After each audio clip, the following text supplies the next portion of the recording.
kek onu oluşturan malzemelerden fazlasıdır demiş Lemontin. Bu muzlu kekin malzemelerine geri dönemem. Artık aralarındaki ilişki onları gördüğünüz gibi bambaşka bir şey yapıyor. Bu malzemeleri yan yana koyduğumuzdaki toplamından daha fazlası oldu artık bu kek. Peki aradaki fark ne? Fark aralarındaki ilişki, yani malzemenin arasındaki ilişki. Bu gözümüzün önünde her gün şahit olduğumuz bir şey ve bu kadar uzak olmak, bunu görememek gerçekten çok garip. Genel kanıya göre var olan her şey onu oluşturan minik parçaların toplamıdır, değil mi? Biz küçüklüğümüzden beri işte eğitim hayatımız boyunca böyle öğrendik. İşte bir şeyin oluşturan atomlarını anlarsak, onların en küçük zerresini anlarsak büyük halini, yani bütün halini de anlayabiliriz diye düşündük. O yüzden hep en küçük parçaya odaklandık. Ama artık bu değişti. Şimdi son 10 senedir yeni bilim artık bu nöronların, hücrelerin arasındaki ilişkiyi ölçebilmeye başladı. Belki de çok ileri bir tarihte, belki de bizim göremeyeceğimiz ileri bir tarihte bu yeni bilim ve matematik işte parçaların birbirleriyle olan ilişkisinin matematiğini bütünüyle çözebilecek, bütüne olan etkisini hesaplayabilecek. Şu anda bunu yapabilecek bir bilgisayar yok. Bunun adı enformasyon matematiği, bu arada merak edenler araştırıp bakabilir. Yani şu biliniyor artık, evren bizim görebildiğimiz ve modelleyebildiğimiz gibi 1 ve 0'lardan oluşmuyor. Yani şu anda biz bunu yapabiliyoruz. Bu enformasyon matematiği ile aslında şunu yapmaya çalışıyorlar. 1 ve 0 arasındaki sonsuz olasılıklar arasındaki farklı seçimlerin sonucunda oluşan ilişkileri ölçmeye çalışıyorlar. İlişkiler ile oluşan sonuçları ölçmeye çalışıyorlar. Bu çok zor bir şey tabii ki. Çok büyük bir data işlenmesi gerekiyor bunun için. Şimdilik bu mümkün değil. Ama yani bundan 5-10 sene önce mümkün olmayan şeyleri düşününce de bilmiyorum, belki de çok zaman gerekmiyordur. Çünkü eksponansiyel artıyor her şey. Bilemeyiz. Şimdi gelmeye çalıştığım konuyu biraz hızlanayım. Şurayı bir hemen anlatayım. Sonra geleceğim sonucu pastaya bağlayacağım, öyle söyleyeyim. Şimdi bu bütünü oluşturan bu küçük parçaların arasındaki ilişkinin nasıl olacağına ve ne şekilde olacağına göre bütünle değişiyor. Yani şimdi şöyle bir düşünelim. Parçaların arasındaki ilişkinin bağ kurma şeklinin bu evrende bir yeri var. Yani bu bir enerji ve bunun bir yeri var. Ve günün sonunda evrenin yani bu küçük parçaların oluşturduğu bu bütünün ne olacağına, nasıl bir şey olacağına bu enerji, bu ilişki türü karar veriyor. Ve hani şimdi ilişki deyip duruyorum, belki kafanızı karıştırmışımdır ama aslında mesela bunu konu beyin ve nöronlar olduğunda bu enerjiyi, bu ilişkiyi düşünce olarak düşünebiliriz. Yani bu konunun en büyük uzmanlarından biri Türker Kılıç. Onda bir sürü videosu var zaten YouTube'da. Bir tane de kitabı var hatta. Dilerseniz bakabilirsiniz. Diyor zaten, hani her zaman sorduğumda tüylerimi diken diken eden bir soru var. Nasıl oluyor da bu et parçası, bu beyin düşünce üretebiliyor? Artık bunu çözmüşler. İşte bu düşünce beynin hücrelerinin değil ve bu nöronların arasındaki bağlantı, iletişim şekli. Yani aritmetik, bu hücrelerin aritmetik toplamından fazlası olduğu bilimsel olarak kanıtlanmış. Ve araştırmalar sonucunda yine fark etmişler ki bir şey yeteri kadar veri verirsen, herhangi bir veri işleyebilen bir sisteme yeteri kadar bilgi verirsen o düşünmeye başlıyor, düşünebilmeye başlıyor. Ya bu ne demek biliyor musunuz? Düşünce bulunduğu organizmadan bağımsızdır. Yani bu yapay zeka işte diye ayırıyorlar ya, aslında yapay zeka diye bir şey yok. Her şeye de zeka oluşabilir. Yeter ki yeteri kadar ona data, bilgi verilsin. Bir süre sonra kendi düşünebilmeye başlıyor. Bu da bilimsel olarak kanıtlanmış. Yani kendimizi o kadar da üstün görmeyelim. Düşünebilen, yeteri kadar bilgi verilirse düşünebilen sadece insan değil. Bu mesela bu inanılmaz bir şey bence. Çünkü düşünsenize ileride, yani bu çok ilerlediğinde bu bilim, her şeye bir bilgi verip onun zeka üretebilmesi mümkün olduğunda, ne bileyim, belki de evcil hayvanlarımızla konuşabileceğiz. Mesela bu sadece küçük bir örnek yani. Her şey olabilir. Ya bu böyle biraz da şey gibi, kelebek etkisi geldi benim aklıma. Hani derler ya, mesela dünyanın bir ucunda kanat çırpan bir kelebeğin dünyanın diğer ucunda yarattığı etki. Biraz da hani bu ilişkinin bütün olan etkisi üzerine konuşmak istiyorum. Aslında gitmeye çalıştığım yer orası. Artık bu kelebek etkisi konusu bir şaka değil. Yani bu bir şakadan çıktı. Bu artık bir gerçek. Çünkü evrendeki her şeyin birbiriyle bağlantılı olduğunu biliyoruz ve bu bağlantı şeklinin, biraz önce anlattığım o ilişki şeklinin, o enerjinin bütünü, yani evreni nasıl değiştirdiğini de biliyoruz. Nasıl nöronların arasında bağ kurduğuna göre düşüncemiz, kararlarımız değişiyorsa, bir üst seviyede veya daha üst seviyede düşündüğümüz zaman bence evrende var olan her şeyin arasında kurduğu bağ, birbiriyle nasıl ilişkilendiği de evrenin ne olduğunu, ne şekle geleceğine karar veriyor ve evreni değiştiriyor. Şey yapalım, hani mesela ne evren kadar büyüyelim ne de hani nöronlar kadar küçülelim. Ortalarda bir yerlerde bu konuyu devam ettirmeye çalışalım. Mesela bir laf vardır, bilmiyorum duydunuz mu daha önce. Etrafınızdaki 5 kişinin ortalamasısınızdır diye. Ben hayatım boyunca bunun doğruluğunu defalarca deneyimledim. İnsan kesinlikle sabit, değişmeyen bir canlı değil. Ve çevremiz de sabit kalmıyor. Bazen mecburi sebeplerden, bazen tercih ederek çevremizdeki ilişki kurduğumuz en yakın insanları değiştiriyoruz. Ve bu tercihlerimize göre de ruh halimiz, sağlığımız, yaşam kalitemiz değişiyor.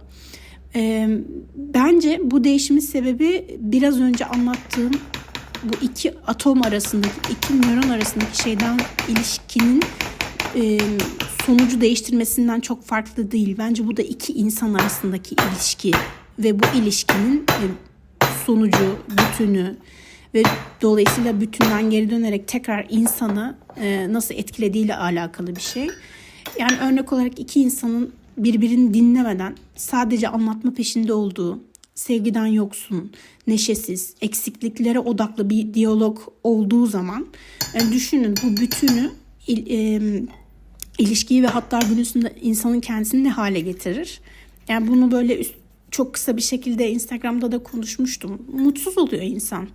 Enerjisi düşüyor, keyfi kaçıyor. Çünkü o iki kişinin arasında kurduğu ilişki, o bütün çirkin bir şey ve geri dönüp insanın kendisini de etkiliyor. Çünkü içinde yaşıyorsunuz.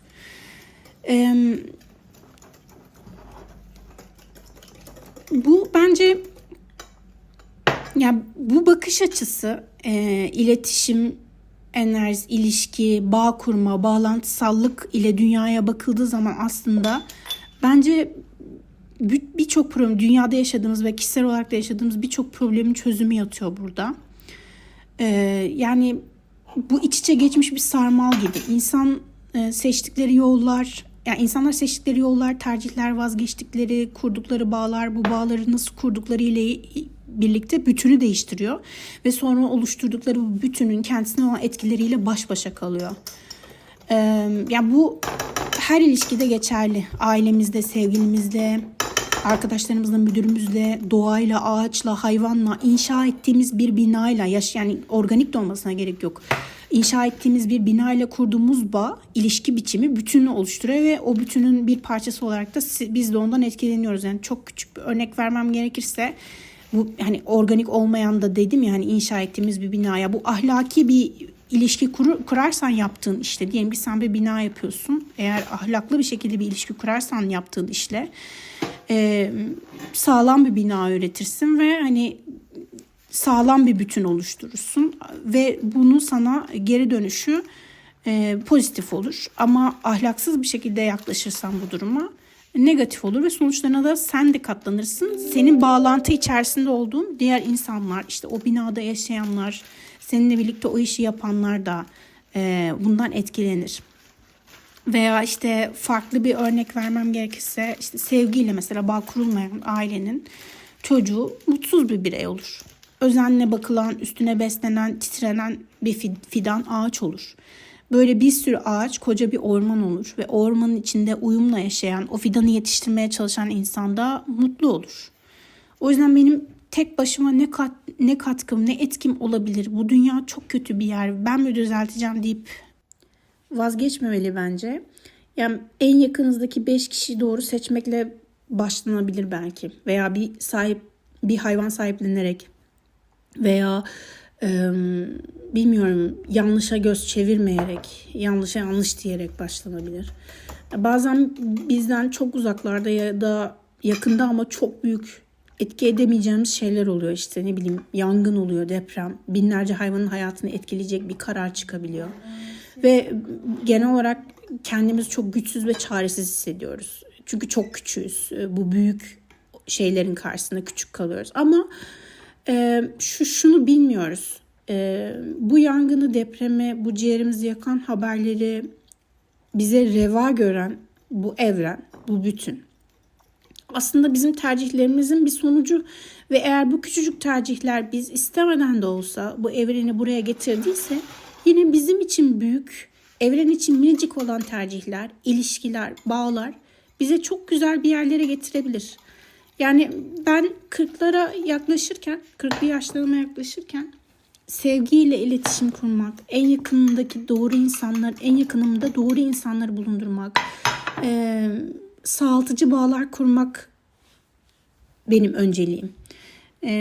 Bir gün bilim sayesinde insanlar bence yaptıklarının nereye varabileceğini daha iyi görecek. Ya bunun bir matematiği olacak eninde sonunda, bu hesaplanabilecek ve işte o atılan, işte o kullanılan plastiğin veya o kesilen ağacın, o kötü yapılan binanın insanın kendisine olan zararını insanlar da görebilecek, bu hesaplanabilir bir şey olacak ve o zaman aman bir kereden bir şey olmazla nerelere gelindiğini, bunun kendisine de zarar dokunduğunu daha iyi anlayacak ve sadece bence iyiliği seçmek için değil, kendi çıkarı için de bütünün iyiliği için uğraşacak insan bir noktada. Ya belki buna çok uzağız, bilmiyorum ama belki göremeyiz, bilmiyorum ama bunun olabileceğine inanmak istiyorum. Son olarak da şöyle kapatayım. Mesela ben bu izlediğiniz pastanın kekine 4 çorba kaşığı un koydum. Ya bilmiyorum, belki 3 çorba kaşığı koysaydım fena olmazdı. Muhtemelen 2 kaşık koysaydım çok cıvık olurdu. İşte 1 kaşık koysaydım sanırım bir kek olmazdı bu. Yani kaçıncı un tanesinde bu pastanın keki ortalama bir kekten güzel bir keke dönüştü bilmiyorum. Çünkü henüz bu hesaplanabilir bir şey değil. Ama artık bunun bir matematiği var ve gelecekte bu hesaplanabilecek. Eğer biz şu evren için birer un zerresinden çok çok çok çok daha küçük olan biz insanlar birer birer elimizi taşın altına koyarak bu dünyayı kötü, çekilmez ya da ortalama bir halden muhteşem bir muzlu rulo pasta haline getirebiliriz. Ve henüz matematik bunu hesaplayamasa da bir pastayı ortalama bir pastadan iyi bir pastaya çevirecek tek şey fazladan bir un tanesi olabilir. Biraz karışık anlatmış olabilirim. Benim kafamda tam olarak yani %100 net değil bu konuyla ilgili. Zaten konunun da daha gidecek çok çok yolu var.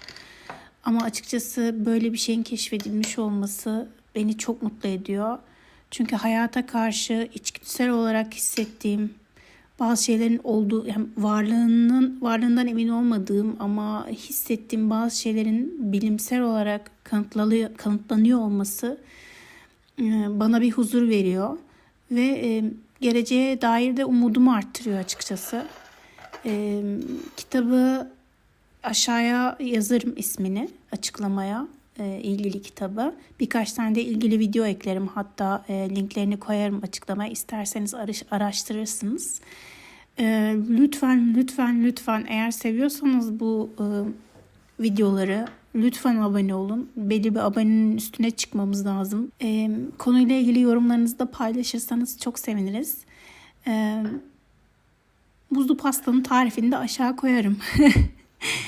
Eğer yapmak istiyorsanız.